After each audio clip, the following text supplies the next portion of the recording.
Hello, this is 2017 question 2, and again I'm not going to go through each and every question, but I will go through the ones that I think might give people more difficulty. Starting in 2A, hopefully you can see if people have less desire for money, they use credit cards instead, money demand will shift left, which will cause the nominal interest rate to decrease. So if we look at B, which is maybe where it gets a little bit tricky, so if we know that in A, the nominal interest rate decreases, in B, we know that there's an inverse relationship between the price of bonds and interest rates. So if interest rates have gone down, the prices of previously issued bonds, which were probably issued at a higher interest rate, will go up. So again, inverse relationship, they move in opposite directions. And then the second one, which is a little bit tricky, because it requires you to take a couple extra steps. But if the nominal interest rates decrease, so go down, therefore, what happens? Who cares about interest rates being lower?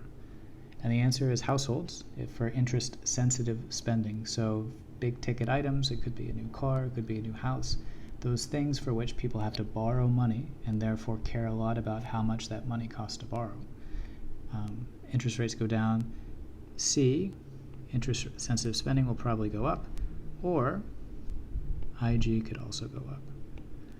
Therefore, AD shifts right, leading to an increase in the price level, and real income, again, is just another way of saying real output, real GDP. If you recall that all those three things, total national income, total output, total value added, are all the same.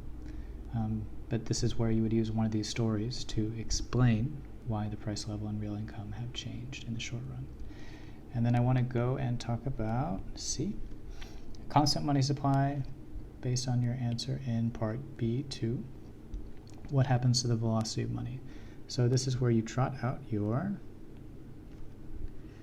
MV equals PQ. So a brief refresher, M is the money supply, V is the velocity, P is the price level, and Q is nominal GDP. If we multiply these two together, we get real GDP. So what do we know? We know that money supply, they're telling us, will be constant, which means it'll stay the same. We know from B that AD is increasing, therefore real GDP will increase. So we know that this entire side of the equation is going up. Therefore, this entire side of the equation also needs to go up to balance it because it's an equality. But we also know money supply is constant. Therefore, our actor has to be velocity. So for this entire side to go up, velocity needs to increase. So, and you don't need an explanation. You just need to say velocity of money will increase.